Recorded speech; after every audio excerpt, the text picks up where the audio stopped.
Look, if you don't understand these things, you're not ready to jump into this business.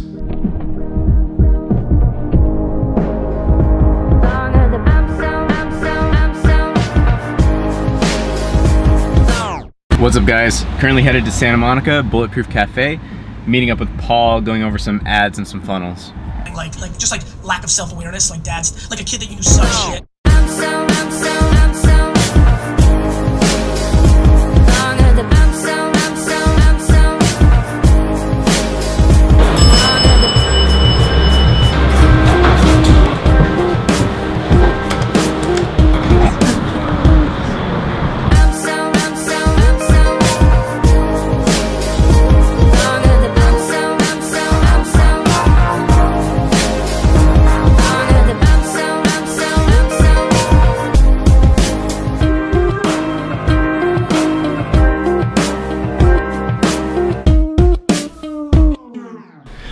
What's up? It is quite a few hours later. I'm back home. Had a good meeting with Paul. We were talking a lot of ad stuff, kind of like what I was talking about in my last vlog, if you didn't catch that one.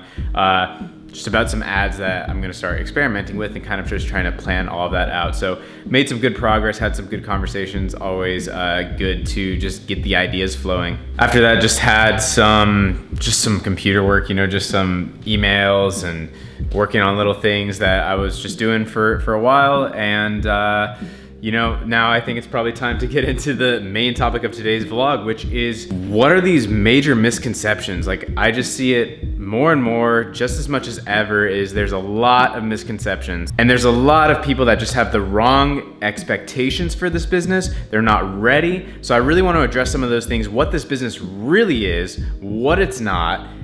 You know, the opportunity is amazing, but it's not easy, it's not for everyone. So let's dive into that. Okay, so first thing you need to understand, or else you're not ready to get into this, is that this business takes money. You have to have money to get into this. This is not a business you start with $0. This is not a business that you're gonna get paid the first week, the first month, most likely even the first few months. You've got to have money to be able to invest into this business, and you need to understand that even if it's going well, it's going to be money in more than money out at the beginning. Cash flow. Look up cash flow. You need to understand what this is. It takes money to buy inventory, to, you know, expenses to run your business. It's not just only simply spitting money out. So you need to understand that it takes money to start. Several $1,000s or more. I would say 5K plus to really get into the optimal territory. Is it possible? I mean, I get this question all the time. Is it possible to start with $1,000 or less, $2,000? It's possible, it's doable, it's not easy, it's harder, it's more risky because you're not going to be in a position to really push it and invest and be patient to scale it up to a point where it is profitable and you can take money out. So that first point is that you need to understand this might not be your first business. This might not be your only and first form of income. Probably not. I think it's best to have either you're sitting on money that you have ready to start this, or you have another form of income so you can now try to put it into this, which is scalable. By the way, one quick little point. I'm talking here about private label or building your own brands, building your own products. There are other ways of selling on Amazon. I'm not talking about those. I'm not talking about retail arbitrage, online arbitrage. Those you could definitely start with more investment. I'm talking about creating your own product, owning your own listing, creating your own brands. If you're new to the channel and you didn't know that, that's the format that I the most recommend. It's the scalable one, it's great. But that's what I'm talking about here. Given that first point that it definitely requires investment. Last thing on that first point is that if you're not at that point, do some sort of raw hustle. Get cash, roll it into the thing that has the scale potential. Maybe that is online arbitrage or retail arbitrage or reselling or anything else that you can figure out to get some income so then you can roll it into the thing that has the scale potential. Okay, point number 2. This is that Amazon FBA, building your own brands, this is not passive income. It's just not. This is not passive. It is more passive than some types of businesses, but it's not passive income. My definition of passive income is you put money into something and it pays you by doing nothing. An index fund is passive income. Even real estate for most people is not passive income if they're managing it and doing all these types of things. So it is not passive income.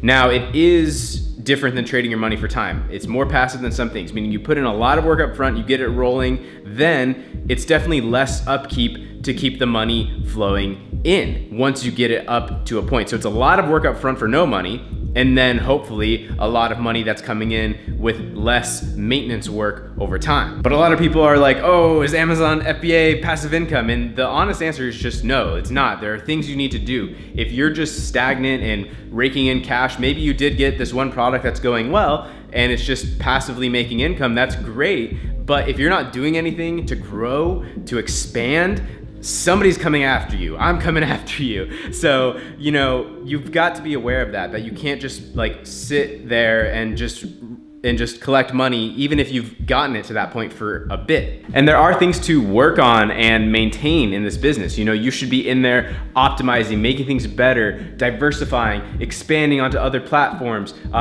you know, new products, of course, new industries, new brands. There's just always going to be something for you to be doing. Optimizing your marketing, your ad spend, everything. Like there's a lot to do, and those are the things you really should be working on to scale this up. So if you're looking for something purely passive, like this is a real business is really the takeaway here. You're starting a product company, you're starting a real actual business. So point number 2, it's not passive income. Okay, third point on this, holy crap, you need to understand this. If you don't understand this, please, please, please take some time to do some more research, understand just some basic business principles. But I have to bring this up because I still see a lot of misconceptions around this. So this is, and I've made videos about this. I'll try to pop them up or wherever those pop up or whatever. And you can check out these older videos that I've made explaining this, but you have to understand there's a huge difference between revenue versus profit. Now, this is gonna be super basic for some of you guys. But if you've never been in business, you need to make sure that you have this fundamental understanding. And so if you have $10,000 in sales, that's revenue, that's sales, that's top line. That's not $10,000 in your pocket because you have shipping and you have all the Amazon fees, including fulfillment, shipping, all of that. That comes out from the revenue. You have any discounts, promotions, anything like that. That's out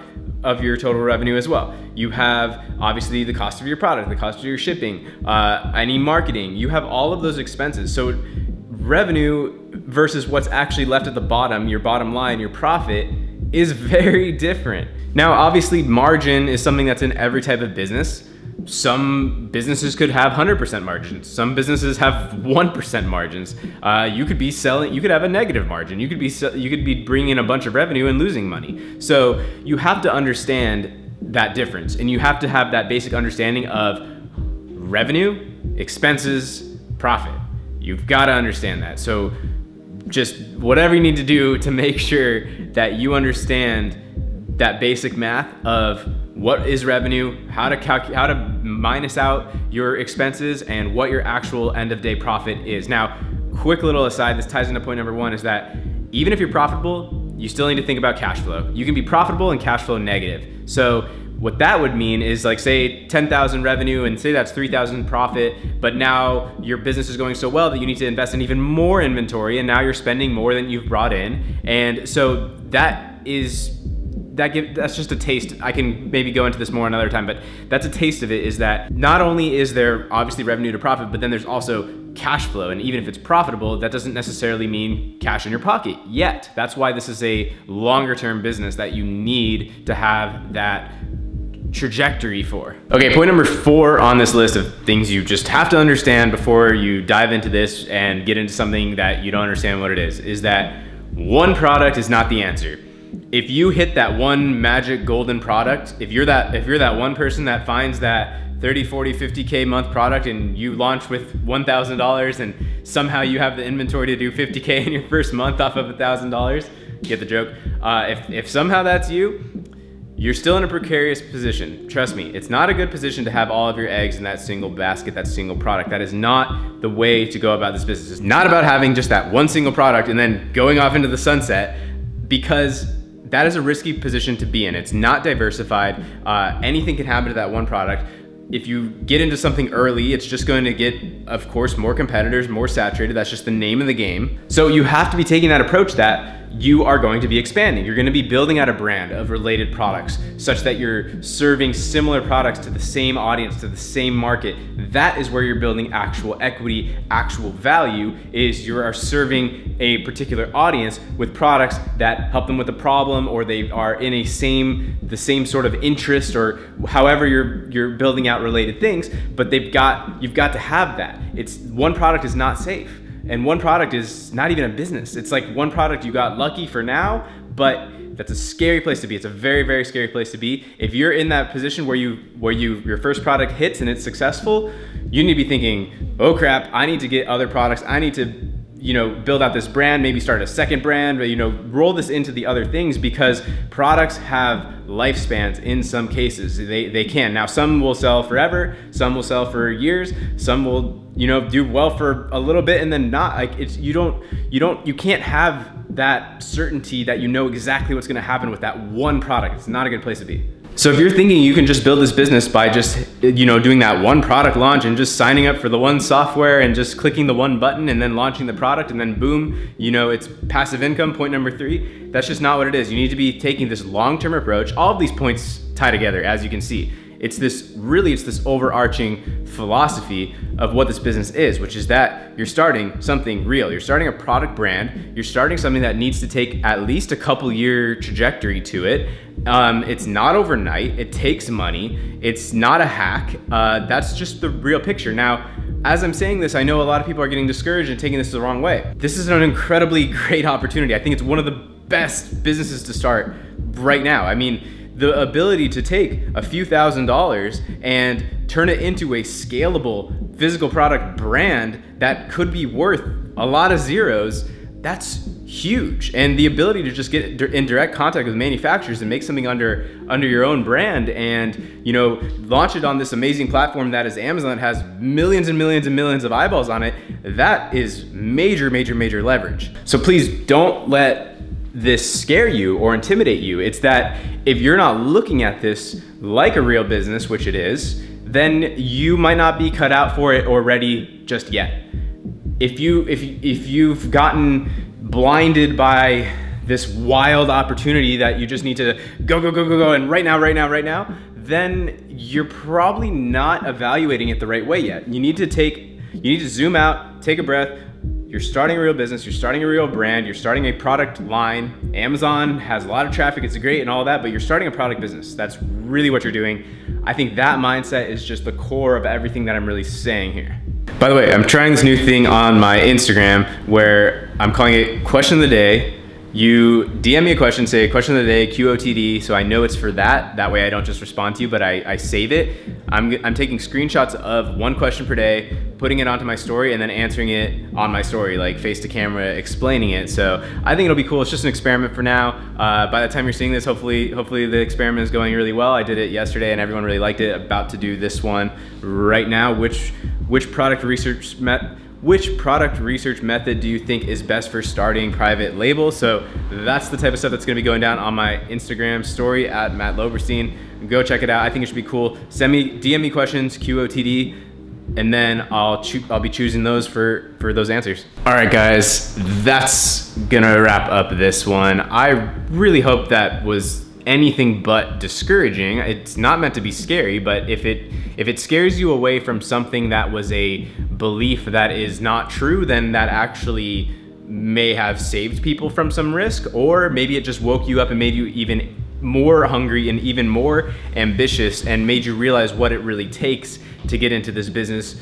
That is really my hope. I hope that is what you felt and got out of this. It's still a tremendous opportunity. It's massive. It's not going away. I still get asked, is it dead? No, it's not. There's always going to be potential to build a brand. If you're not first, you've got to have a different angle, and that's what I'm talking about now. You have to take this approach. You have to, be better. You have to be better in some way, better product, better marketing, better whatever, like something, but you've got to do it. It's not super easy. It's still amazing just how doable it is, and that's what I want you to take away. So if you like this video, hit thumbs up. That really does make a big difference. Subscribe if you have not, hit that bell as well, and check out the links if you want to. There's a bunch of stuff down there, and I'll see you in the next video.